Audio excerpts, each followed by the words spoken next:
ছোটবেলা থেকে মেয়েরা যেসব রূপকথার গল্প শুনে আসছে তার প্রায় প্রতিটিতেই রাজকুমার ঘোড়ায় চড়ে আসে, রাজকুমারীকে নিয়ে যায় এক অন্য জগতে। মেয়েরা সেই স্বপ্ন নিয়েই বড় হয়, কিন্তু বাস্তব জীবনে কি তা হয়?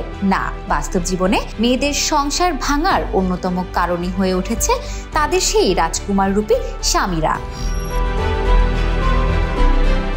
অনেক সময় বিবাহ বিচ্ছেদের জন্য স্ত্রীর সৌন্দর্যের কমতি আছে বলে ধারণা করা হয়, আবার স্ত্রীর স্বামী ধরে রাখার অযোগ্যতাকেও দায়ী করা হয়। অথচ যদি ব্যাপারটা সৌন্দর্য কেন্দ্রিকই হতো, তাহলে দুবাইয়ের রাজকন্যা শেইখা মাহরার বিয়ের বছর পার না হতেই বিচ্ছেদ হতো না। রাজকন্যার দাবি, তার স্বামী পরকীয়ায় লিপ্ত ছিলেন। স্বামীর পরনারীতে আসক্তি তাদের বিচ্ছেদের কারণ হয়ে দাঁড়িয়েছে।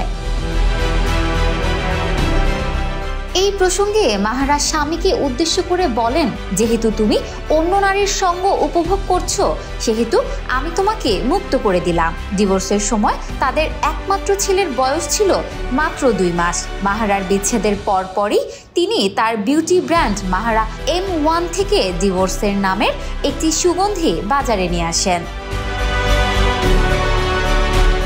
অন্যদিকে প্রিন্সেস ডায়না, যাকে পৃথিবীর অন্যতম সুন্দরীদের তালিকায় রাখা হয়, তারও বিবাহ বিচ্ছেদ হয়েছিল, কারণ সেই একই, তার স্বামীও নাকি পরকীয়ায় জড়িয়ে পড়েছিলেন।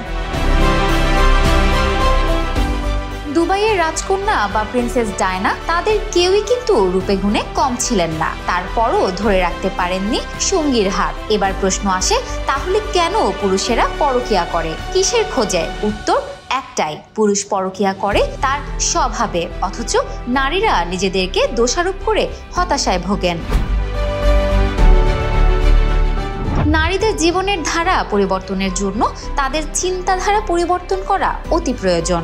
অন্যের চোখে নিজেকে সুন্দর ও যোগ্য করে তুলে ধরার চেয়ে বেশি নিজের চোখে যোগ্য হওয়া প্রয়োজন। Desk report, campus Times.